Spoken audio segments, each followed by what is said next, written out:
इंसान जिस फील्ड में भी जाता है उसको चाहिए कि वो उस फील्ड का हर फन मौला बने, उसमें नाम कमाए, इज्जत कमाए और पैसा तो फिर आता ही है।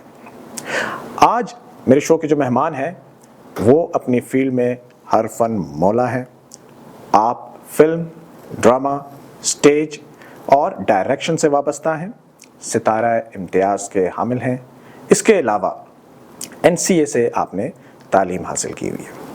Welcome to skill up with Saqib Khattak और मेरे आज के गेस्ट हैं none other than Arbaaz Khan साहब। अस्सलाम वालेकुम। वालेकुम सलाम sir, thank you for coming to our show. My pleasure. हमारा शो का फॉर्मेट सर कुछ ऐसा है कि हम यूथ को गाइड करते हैं विद न्यू स्किल्स और इंडस्ट्री के टॉप नेम्स को लाने की कोशिश करते हैं ताकि हमारी यूथ उनसे कुछ ना कुछ सीख सके।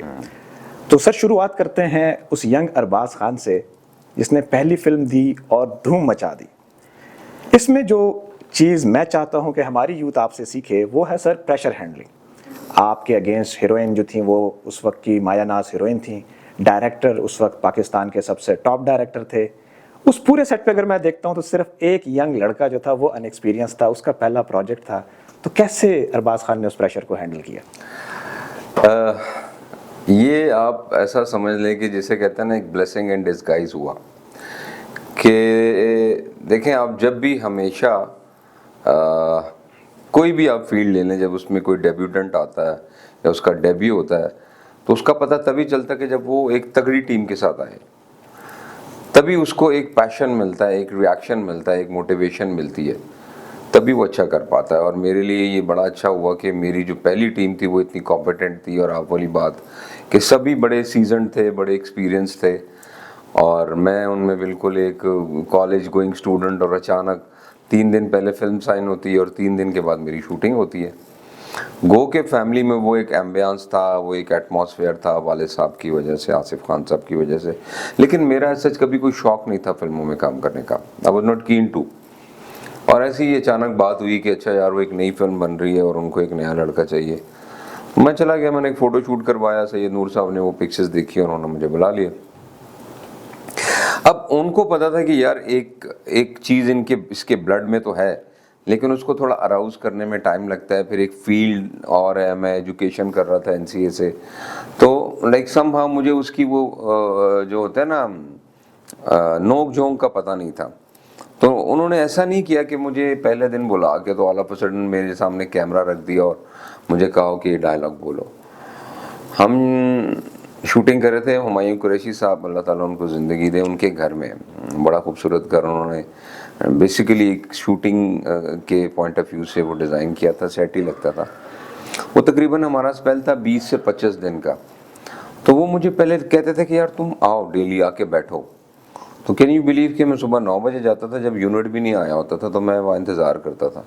यूनिट आता था, फिर स्टार्स आते थे, उनका मेकअप होता था, 12-1 बजे 2 बजे शॉट होता था और रात के 2 बजे तक वो शूटिंग चलती थी। तो मैं डेली तकरीबन पहले 7-8 दिन जाके ऑब्ज़र्व करता था। तो वहाँ के जो लोग थे, जो मेरे लिए नए थे, नए तो नहीं थे क्योंकि वाले साहब की वजह से ज़ाहिर है सब ने बड़ा वार्म वेलकम दिया, लेकिन फिर भी वो सबसे एक मेरी थोड़ी सी केमिस्ट्री डेवलप हो गई। रेशम जो उस वक्त की सुपरस्टार थी, उसने बड़ा अच्छा मुझे अपने साथ एक कोलैबोरेट किया। नूर साहब ने खुद, जिसे हम शाजी शाजी कहते थे, और फिर दिलीप थी, मोहसिन खान साहब थे, इन्होंने बड़े प्यार से, तो वो 6-7 दिन जो हम लोग बातें कर रहे हैं, खाने खा रहे हैं साथ में और उठ भी रहे हैं, बैठ भी रहे हैं, तो उससे थोड़ी सी केमिस्ट्री डेवलप हो गई। तो तकरीबन मुझे इसी तरह याद है कि 10वें या 11वें दिन जो था ना, वो मेरा एक सीन उन्होंने शूट किया दिलीप के साथ। वो मेरी भाभी होती हैं फिल्म में और वो आके मैं उनसे थोड़ा लाड वाड करता हूँ। तो बाय द टाइम के 9-10 दिन गुजर चुके थे तो मैं थोड़ा सा मतलब कॉन्फिडेंस भी गेन हो गया था और मैं काफ़ी रिलैक्स भी था। तो यही वजह थी कि मुझे उन्होंने, टीम ने बड़े तरीके से, बड़े एक टेक्निकली उन्होंने मुझे सपोर्ट किया और मुझे लेके चले। और फिर ऐसा अल्लाह का ये करना हुआ कि फर्स्ट शॉट ओके हुआ और फिर ग्रेजुअली जो था ना, मुझे कॉन्फिडेंस था वो बढ़ता गया। So team work is dream work, आप इस पे? Definitely team work, without team work you are nothing. आप जितना मर्जी टैलेंटेड हो, लेकिन solely you are nothing. So viewers, company select करने से पहले, कोई भी जॉब, बिजनेस सेलेक्ट करने से पहले इस बात की यकीन दहानी कर लीजिए कि आपके पास एक अच्छी टीम है ताकि वो आपको ब्रॉट अप कर सके, बजाय इसके कि वो आपके कॉन्फिडेंस को ज़ाया करे और आप खुदा न खास्ता मायूसी की तरफ चले जाएं। सर, हमने देखा कि आपने नेशनल लेवल पे भी फिल्म्स की, आपने रीजनल फिल्म में भी माशाल्लाह काफ़ी नाम कमाया। अभी भी आप पश्तो फिल्म इंडस्ट्री में एक जाना पहचाना नाम है। न सिर्फ जाना पहचाना नाम है बल्कि आप हर साल मुतअद्दिद फिल्में देते हैं। अरबाज साहब ने पिछले साल तमगा इम्तियाज़ विन किया है फॉर हिज 300 मूवीज़ मार्क, तो ये भी एक बहुत बड़ा एजाज़ है। इसमें सर जो मैं चीज़ देखता हूँ that is project management skill. आपने डायरेक्शन में भी सर काम किया, आपने एडिटिंग भी कर लेते हैं। इस तरह मैंने कहा कि हर फन मौला है माशाल्लाह। हमारे यूथ को बताइए कि प्रोजेक्ट मैनेजमेंट को कैसे आप लेके चलते हैं, क्योंकि प्रोजेक्ट में ज़ाहिर है सर हर चीज़ को अरेंज आपने करना है, आपने एक टाइम लाइन को फॉलो करना है और उसके बाद एक रिटर्न ऑन इन्वेस्टमेंट भी देना है। तो कैसे अरबाज साहब ये कैसे करते हैं? देखें जी, सबसे पहले तो आपको अपनी बॉर्डर लाइन देखनी है कि यार मेरे पास कितना एरिया है और मैंने कितने स्पेसिफिक एरिया में खेलना है, मैंने कितने लोगों को केटर करना है, मुझे देखने वाले कौन है और मेरा रेवेन्यू क्या है। तो उस हिसाब से जो है ना फिर आपकी हर चीज़ जो है ना वो प्लान होती है। अब मैं स्टार्ट तो उर्दू फिल्म से किया एज एन एक्टर, फिर मैं पंजाबी फिल्म में आया, then last but not least Pashto film में, और पश्तो फिल्म में आने के बाद एक्टिंग के बाद फिर मैंने डायरेक्शन भी सीखी। तो डायरेक्शन में जो मैंने एक चीज़ जो सीखी वो ये था कि अगेन ब्लेसिंग इन डिस्गाइज के हमारे पास हमेशा से शुरू से गरीब मुल्क है, फिल्म इंडस्ट्री भी गरीब है, हमारे पास आज सच कोई लेविशनेस होती नहीं है, कोई लेविश स्पैन ऑफ टाइम होता है या कोई ऐसी एसेसरीज नहीं होती, हमारे पास एज सच कोई फैसिलिटीज़ नहीं होती कि जिसमें हम इजीली होकर तो अपने आप को एडजस्ट कर सकें। हमेशा से हमारी ट्रेनिंग ये हुई है कि यार बस थोड़े में थोड़ा वक्त है, बजट भी थोड़ा है और इसमें ज़्यादा काम करना है। तो वो एक लर्निंग प्रोसेस से मैं गुजरा शुरू से, वो भी एक अच्छी बात हुई, क्योंकि जब आप इंसान थोड़े पैसों में या कलील वसाइल में अगर आप अपने आप को सबसिस्ट कर लेते हैं तो फिर जब वसाइल ज़्यादा हो तो फिर तो मसला ही कोई नहीं है। तो वो हमने देखा कि यार हमारी फिल्म जो थी पहले वो माशाल्लाह उसका एक टर्न आउट सर्किट था। अफ़गानिस्तान था हमारे पास कराची, क्वेटा, फिर काफ़ी सुबर्ब्स थे KP के। तो एक इन्वेस्टमेंट जो आती थी फिल्म की तरफ से उसका टर्नओवर बहुत अच्छा होता था। But with the passage of time gradually terrorism आ गई, KP में तो सबसे ज़्यादा हुई। उसने क्या किया कि उसका जो एक कॉन्सिक्वेंस ये हुआ कि हमारी जो इंडस्ट्री थी वो बिल्कुल कोलैप्स कर गई। लोग मस्जिदों में जाने से डरते थे तो सिनेमा हॉल्स में वो क्या जाते। ऐसा ही उससे हुआ ये कि फिर जितने जो सिनेमा ऑनर्स थे जिनकी मतलब इतनी हैवी इन्वेस्टमेंट्स थी, तो उन्होंने देखा कि यार अभी एक डेड हमारी प्रॉपर्टीज़ पड़ी हुई हैं, तो फिर फाइनली उनको डिसमेंटल किया गया, शॉपिंग आर्केड्स और ये वो सब कुछ बन गए।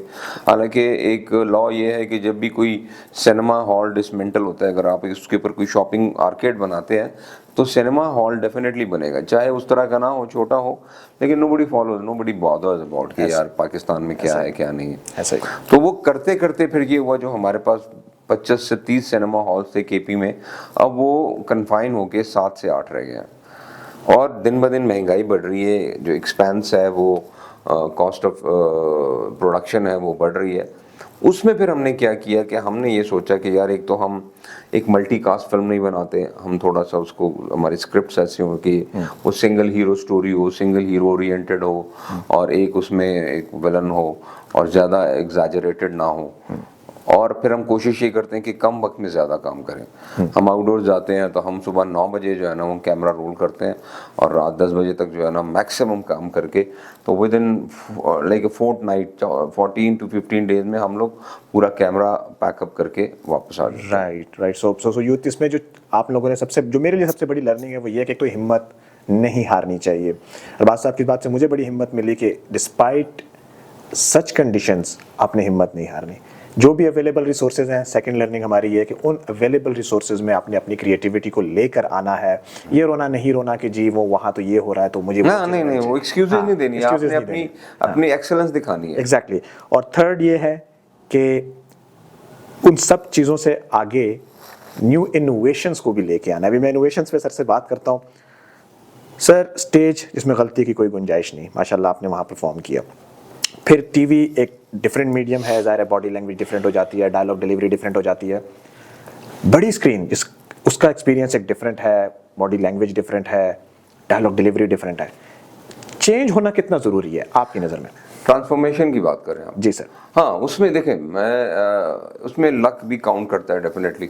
बहुत बड़े हमारे फिल्म्स के टेलीविज़न के एक्टर्स हैं, बहुत बड़े जिनका एक मतलब एक आइकॉन है, लिविंग है, कुछ नहीं लाइक मरहूम है। तो उनकी हमेशा से ये कोशिश रही है कि यार हम फिल्म के पर्दे पर नज़र आए, बिकॉज फिल्म जो है ना वो एक अटमोस्ट डेस्टिनी है। मतलब आप किसी भी फील्ड में जाते हैं तो अटमोस्ट डेस्टिनी जो होती है वो चीफ एग्जीक्यूटिव की होती है। तो film is like a chief executive of this all medium sources. मतलब आप थिएटर करते हैं, रेडियो करते हैं, फिर टेलीविजन करते हैं, अब तो सोशल मीडिया भी आ गया, बट एट द लास्ट वो जो है ना उसके Film आगे is the premium. That is film. और वो एक सिल्वर स्क्रीन है, उसमें why do you call it a film star? क्योंकि वो एक अंधेरे में जो है ना एक ग्लिटर करती है screen. It's a peachy dark in the cinema house, और एक चीज़ ग्लिटर कर रही होती है और वो एक्टर होता है। तो अंधेरे में क्या चीज़ चमकती है? वो सितारा है। तो फिर इसीलिए इसको फिल्म सितारा भी कहते हैं। उसमें थोड़ी सी बॉडी लैंग्वेज डेफिनेटली काउंट होती है। मतलब जैसे मैंने पहले फिल्म में काम किया, उसके बाद मैं टेलीविजन में गया, तो वो थोड़ा सा एग्जैजरेटेड है, जिससे हम सिल्वर स्क्रीन कहते हैं फिल्म। टेलीविजन जो है ना इट इज़ लाइक लाइक वो आप एक फैमिली मेंबर बन जाते हैं। वहाँ पर आपको थोड़े से डेकोरम को ना you have to abide by. आप ये सोच रहे थे कि यार मैं अपने बेडरूम में हूँ, अपनी फैमिली के साथ हूँ, अपनी वाइफ के साथ हूँ, अपने बच्चों के साथ हूँ, तो आया कोई ऐसी बात या कोई ऐसा जेस्चर मैं ना दूँ कि जिससे जो है वो मतलब मैं अपनी फैमिली के साथ अगर नहीं देख सकता तो मैं किसी को क्या दिखाऊंगा। उसमें थोड़ा सा आपको अंडरटोन आना पड़ता है। फिर एक बहुत मिनी सी स्क्रीन होती है, इसमें आपका सिर्फ फेस का एक्सप्रेशन होता है, आपका आई वर्क होता है, तो वो आपने करना होता है। फिल्म में आपको थोड़ा सा एक एडवांटेज होता है, पूरी स्क्रीन होती है, आपकी पूरी बॉडी लैंग्वेज है, उसमें आपके पास मार्जिन होता है। अगर आप थोड़ा सा एक्सप्रेशन आपका लूज भी है तो कोई नहीं, आपकी बॉडी लैंग्वेज उसको कवर करती है। आपके पास डांस है, आपके पास फाइटिंग है, आपके पास राइडिंग है, स्विमिंग है, जो हर चीज़ एग्जैजरेट हो जाती है, because film is larger than life. ऐसा ही। तो वो एक ट्रांसफॉर्मेशन को ना थोड़ा मद्देनजर रखना पड़ता है। इसलिए जो टेलीविजन के एक्टर्स हैं ना वो फिल्म में ज़्यादातर कामयाब नहीं होते, वो इसलिए कि वो उसी तरह अपने आप को लेके चलते हैं, वो कोई ट्रांसफॉर्मेशन नहीं करते, जबकि करना पड़ता है, वक्त के साथ बदलना पड़ता है, मार्केट के सिचुएशंस को वो देख थोड़ी लाउड है, उसमें आपको थोड़ा लाउड रहना पड़ता है। लाउड रहना फिल्म टेलीविजन थोड़ा अंडर मीडियम है, अंडर टोन मीडियम है, उसमें आपको थोड़ा सा अंडर रहना पड़ता है। Right sir. तो ट्रांसफॉर्मेशन इज नेसेसरी। आप हर मीडियम में खेलें, बिजनेस में भी जब आप जाएं तो ज़रूरी नहीं है कि आप एक डिपार्टमेंट में ही खुद को कर लें। फाइनेंस की बॉडी लैंग्वेज डिफरेंट है, मार्केटिंग की बॉडी लैंग्वेज डिफरेंट है, एंड ऑब्वियसली प्रोडक्शन वालों का तो शश के ही और है। सर अगर मैं इसको सप्लाई चेन के पर्सपेक्टिव से देखूं फिल्म इंडस्ट्री को, हमारे पास बेहतरीन अदाकार हैं, हमारे पास बेहतरीन क्रू है, इक्विपमेंट में भी इन्वेस्ट किया जा सकता है अगर हम ROI पे देखें। मेरा अपनी ज़ाती ऑब्जर्वेशन ये है कि देयर इज सम प्रॉब्लम कि हम उस तरह से आगे नहीं जा पा रहे जिस तरह से हमारे टैलेंट्स को आगे जाना चाहिए था। आपको क्या लगता है सप्लाई चेन में, जब मैं कह रहा हूँ कि सारा इंग्रेडिएंट पूरा है, तो क्या मार्केट प्लेस यानी सिनेमा में डाउनफॉल आया जिसकी वजह से हमारी फिल्म नहीं चल पा रही, या सप्लाई चेन के अंदर किसी और चीज़ के अंदर इशू है जो हमारी फिल्म को उस तरह से प्रोजेक्ट नहीं होने देता? नहीं सर, देखिए मैं इसकी मिसाल हमेशा देता हूँ कि फिल्म जो है ना it's a layer, it's a pass time, it is like a sweet dish. आप खाने के बाद स्वीट डिश खाते हैं तो ये एक लेयर है, एक अयाशी है। बेसिक नेसेसिटी आपकी खाना है, जिससे कि जिंदा रहने के लिए आपको खाने की ज़रूरत है, स्वीट डिश की नहीं है। अब यहाँ पर लोगों के पास जो है ना वो खाना मुयसर नहीं है। जो हालात हो गए हैं मुल्क के, आप देखें ना कितनी अनएम्प्लॉयमेंट हो गई है, महंगाई कितनी हो गई है, और इतनी मतलब है कि सैचुरेशन है मार्केट में कि हर, और सफोकेशन है, लोग बहुत बुरे हालात में हैं। तो फिल्म आप क्या एंजॉय करेंगे? ये सब चीज़ इंटर रिलेटेड है विद दिस सर्कमस्टांसेस। आपकी नौकरी है, आप एक अच्छा कमा रहे हैं, घर में खुशहाली है, बच्चों की फीसें पूरी हो रही हैं, आप अपने जो है ना इलेक्ट्रिसिटी गैस के बिल आराम से दे रहे हैं और एक अच्छी लाइफ गुजार रहे हैं, तो आप कहेंगे यार चलो आज शाम को चलते हैं, डाइन आउट करते हैं, बाहर डिनर करेंगे, फिर फिल्म देखेंगे। अब नऊजुबिल्ला आपके घर में आपने एक टाइम का मील स्किप कर दिया है गुर्बत की वजह से, बच्चों की फीसें नहीं पूरी हो रही, नौकरी में जो मिल रहा है वो इतनी महंगाई है, आप हर वक्त एक टेंशन में रहते हैं, एक डिप्रेशन में रहते हैं, तो आप क्या प्लान करेंगे फिल्म? ये एक बड़ा मेन पॉइंट है। True. ठीक है ना। तो हमारे मुल्क में तो बेसिक अगर आप राइट फ्रॉम द बिगिनिंग देखें तो एक डिक्लाइन ही है, एक डिक्लाइनेशन है हर चीज़ में, चाहे वो स्पोर्ट्स हो, चाहे वो पॉलिटिक्स हो, चाहे वो सोशलिज्म हो, चाहे वो किसी भी आप बिजनेस में चले जाएं। Number one. नंबर 2 ये है कि बाकी फिर आ जाता है कि हमें ना कभी हम जो हमारे इन्वेस्टर्स होते हैं, जो हमारे प्रोड्यूसर्स होते हैं, वो सेल्फ इन्वेस्टमेंट होती है उनके पास किसी किस्म की कोई एक्सटर्नल सपोर्ट नहीं होती। हालांकि पूरी दुनिया में एक इंडस्ट्री है ये, इनको सब रेवेन्यू मिलता है, इनको लोन्स मिलते हैं, इनको बहुत सारे रिलीफ्स मिलते हैं। हमारे पास ऐसा सच कुछ भी नहीं है। उससे बड़ा जो सबसे बड़ा जो एक डेंट है वो ये है, वो सिनेमा माफी का है, सिनेमा माफिया। सिनेमा माफिया ये है कि जो सिनेमा ऑनर्स हैं, अगर प्रोड्यूसर उनके पास चला जाए तो उनकी टर्म्स एंड कंडीशन इतनी हार्ड होती हैं कि वो जो कुछ थोड़ा बहुत बचता भी है तो वो ऊपर की जितनी वो क्रीम होती है ना, वो सिनेमा ऑनर्स एंड एग्जिबिटर्स वो ले उड़ते हैं। प्रोड्यूसर बेचारे के पास कुछ भी नहीं बचता। राइट। ठीक है, तो ये एक मेन रीजन है जिसकी वजह से जो है ना हमारी फिल्म इंडस्ट्री पनप नहीं पाई, उसकी वो फ्लरिशमेंट नहीं हुई जिस तरह होनी चाहिए थी। और सबसे एक अहम point, last but not the least, कि हमारे यहाँ मुनाफकत बहुत है। मुनाफकत इन द सेंस ये कि मैं अगर फिल्म स्टार हूँ, मैं घर से निकलता हूँ, मुझे देखने के लिए 20 लोग खड़े होंगे, मेरे साथ सेल्फीज भी लेंगे, मेरे साथ वो भी करेंगे।